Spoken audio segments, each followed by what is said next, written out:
جو اس کی قومی اور آفیشل زبان ہے۔ اس کے بعد سب سے زیادہ بولی جانے والی زبانیں انگلش، اسپینش، ترکش، یہ سب زبانیں بولی جاتی ہیں۔ یونان کا دارالحکومت ایتھنز ہے اور اس کا سب سے بڑا شہر ہونے کا اعزاز بھی رکھتا ہے۔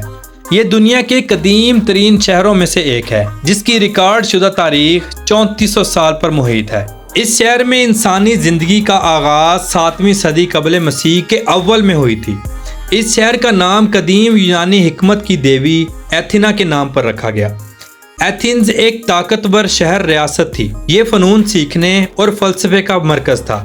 یہ شہر افلاطون کی اکیڈمی اور ارسطو کی لائزم کا گھر بھی تھا۔ اسے مغربی تہذیب کا گہوارہ بھی مانا جاتا ہے۔ یہ شہر یونان کا اقتصادی، مالی، صنعتی، سمندری اور ثقافتی زندگی کا مرکز بھی ہے۔ یہ ایک میٹروپولیٹن اور کاسموپولیٹن علاقہ ہے۔ یہ شہر جنوب مشرقی یورپ کا سب سے بڑا اقتصادی مرکز ہے۔ اس شہر کی بندرگاہ پورے یورپ کی تیسری مصروف ترین بندرگاہ ہے اور دنیا کی 26ویں سب سے بڑی کنٹینر بندرگاہ ہے۔ یہ شہر رومی، بازنطینی اور عثمانی یادگاروں کا بھی مرکز ہے۔ یہ شہر کئی عجائب گھروں اور ثقافتی اداروں کا بھی مرکز ہے۔ اس شہر میں موجود عجائب گھر دنیا کا سب سے بڑا قدیم یونانی نوادرات کا مجموعہ ہے۔ اس شہر نے 1896 میں جدید دور کی پہلی اولمپک گیمز کی میزبانی بھی کی، یعنی اولمپک گیمز کی ایجاد یونان ہے، اور 108 سال کے بعد 2004 میں سمر اولمپک گیمز کی میزبانی کی۔ اس شہر کا کل رقبہ 38.964 مربع کلومیٹر ہے اور اس شہر کی کل آبادی 2021 کی مردم شماری کے مطابق 6,43,452 لوگوں پر مشتمل ہے۔ اس شہر کے مشہور مقامات میں Acropolis of Athens, Zappeion Monastiraki, Metropolitan Cathedral, Old Royal Palace اور اکیڈمی آف ایتھنز سر فہرست ہیں۔ سکندر اعظم نے جب یونان کو فتح کیا تو تقریباً 7 سال حیات رہا اور پھر اس دنیا جہاں کو چھوڑ کر ابدی زندگی سو گیا۔ اس کی وفات کے بعد سکندر اعظم کی سلطنت ٹوٹ پھوٹ کا شکار ہو گئی اور چند عرصے میں یہ مختلف حصوں میں تبدیل ہو گئی۔ معزز دوستو، اس سرزمین پر رومیوں نے بھی حکومت کی جو دنیا آبادی کے لحاظ سے سب سے بڑی سلطنت ہونے کا اعزاز بھی رکھتی ہے۔ اس سرزمین پر راج کرنے والی بازنطینی سلطنت تقریباً 1000 سالوں تک قائم رہی۔ بعد میں عثمانیوں سے شکست حاصل کرنے پر بازنطینی سلطنت کا خاتمہ ہوا اور اس سرزمین پر عثمانیوں کی بدولت اسلام تیزی سے پھیلنے لگا۔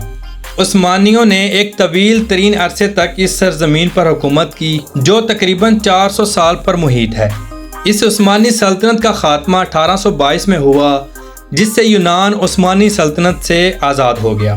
یونان اور ترکی نے 1923 میں ایک معاہدہ کیا جس کا مقصد ملکی آبادی کا تبادلہ تھا، جس کے بعد ایک بڑی مسلم کمیونٹی ترکی چلی گئی اور ترکی سے ایک بڑی کرسچن کمیونٹی یونان میں منتقل ہو گئی۔ یونان کا قومی کھیل فٹ بال ہے جسے یہاں کے لوگ بہت شوق سے کھیلتے ہیں۔ اس کے علاوہ سائیکل ریسنگ، سوئمنگ، والی بال، باسکٹ بال، یہ سب کھیلیں کھیلی جاتی ہیں۔ اس ملک میں آپ کو مذہب اسلام کی مذہب گاہیں آسانی سے مل جائیں گی۔ یونان میں مساجد بنانے پر مکمل ایک بل پاس ہوا ہے۔ یونان کا سالانہ G D P 418.113 billion dollar ہے اور یہاں کے لوگوں کی فی کس آمدنی 39,478 ڈالر ہے، جو پاکستانی 1,19,69,038.73 روپوں کے برابر اور انڈین 32,58,839.81 روپوں کے برابر ہے۔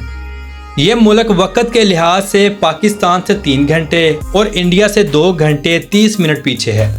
معزز دوستوں، یونان میں غیر ملکی لوگ بھی بہت زیادہ تعداد میں آباد ہیں، جن میں ایک کثیر تعداد پاکستانیوں کی بھی ہے۔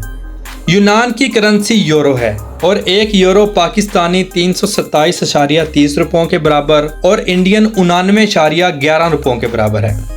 یونان کا کالنگ کوڈ +30 ہے اور انٹرنیٹ ڈومین نیم .gr ہے۔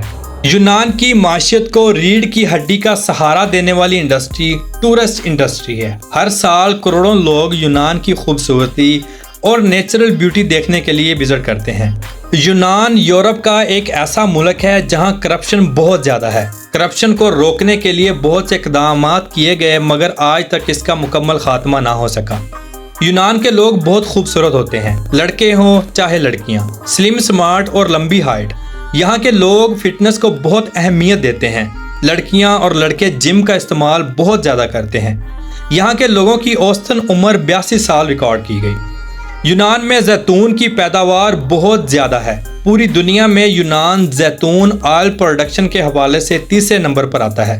یونان میں اگر کسی آدمی کی عمر 18 سال ہو گئی ہے تو اسے ملٹری جوائن کرنا پڑتی ہے۔ یہ ٹریننگ 6 سے 9 ماہ تک لگاتار کرنا پڑتی ہے۔ اس قانون پر بہت سختی سے عمل کیا جاتا ہے۔ ایسا نہ کرنے پر گورنمنٹ کی طرف سے سخت سزا اور ٹریننگ دونوں ملتی ہیں۔ یونان میں تعلیم کی بات کی جائے تو یہاں کی 95% آبادی تعلیم یافتہ ہے۔ یونان میں تعلیمی نظام کو اور بھی بہتر سے بہتر بنایا جا رہا ہے۔ یونان میں ہیلتھ کا شعبہ بھی بہت زبردست ہے۔ یہاں ڈاکٹرز اور یونانی طب دونوں کا معیار بہت اعلیٰ ہے۔ گورنمنٹ کی طرف سے یونانی شہریوں کے لیے بہت سی سہولیات میسر ہیں۔ یونان میں ٹوٹل 46 ایئرپورٹس موجود ہیں، جن میں 14 انٹرنیشنل اور باقی نیشنل فلائٹس کے لیے استعمال کیے جاتے ہیں۔ یونان کی قومی ایئر لائن ایجین ایئر لائن ہے۔ ہر سال کروڑوں لوگ یونان کا سفر کرتے ہیں۔ یونان کے لوگوں کی ایک دلچسپ بات یہ بھی ہے کہ اگر کسی لڑکی کو لڑکے سے پیار ہو جائے تو ایک دوسرے کو آئی لو یو کہنے کے بجائے سیب دیا جاتا ہے، جس سے پیار کا اظہار ہو جاتا ہے۔ اگر آپ میں سے کسی انسان کو پیار ہو جائے تو سیب کا تحفہ دیں، لڑکی خود بخود سمجھ جائے گی۔ یونان کے لوگوں میں سب سے زیادہ کھائی جانے والی ڈش موساکا ہے، جسے بینگن، میٹ، ٹماٹر اور جبنا سے تیار کیا جاتا ہے۔ لوگ اسے بہت شوق سے کھاتے ہیں۔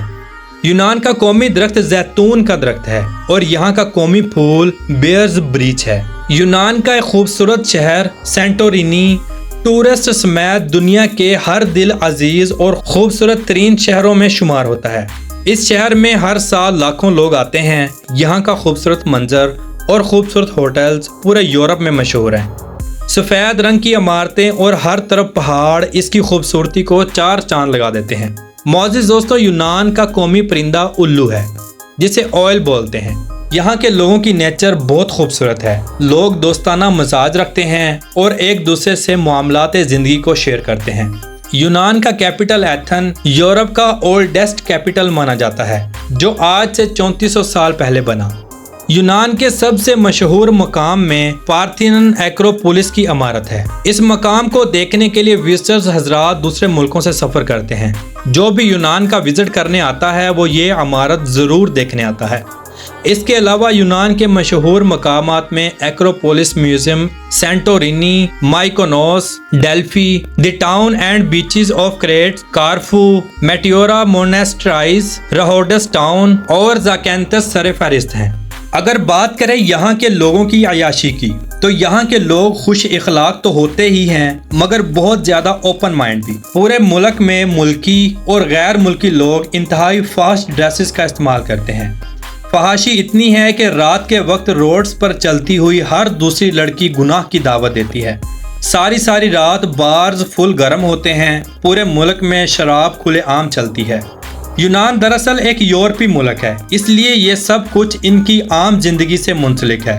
یونان میں پول پارٹیز بھی وسیع پیمانے پر کی جاتی ہیں، اور اگر یہاں کی بیچز دیکھی جائیں تو انتہائی فحش ہیں۔ سب کچھ شرع عام ہوتا ہے۔ بعض بیچز پر تو کھلے عام رومانس چلتا ہے۔ یونان کی بیچز دنیا کی خوبصورت ترین بیچز میں شمار ہوتی ہیں۔ پورے یونان میں سڑکوں کا وسیع جال موجود ہے جو دوسرے ہمسائے ملکوں میں بھی جاتا ہے۔ پورے ملک میں ٹرین کا سسٹم بھی موجود ہے۔ شہروں میں ٹرام سسٹم اور میٹرو کا وسیع انتظام موجود ہے۔ معزز دوستوں، یونان مکمل طور پر ٹورسٹ پلیس ہے۔ اس کی خوبصورت وادیاں، خوبصورت پہاڑ، خوبصورت شہر اور بیچز سب کچھ دیکھنے کے قابل ہے۔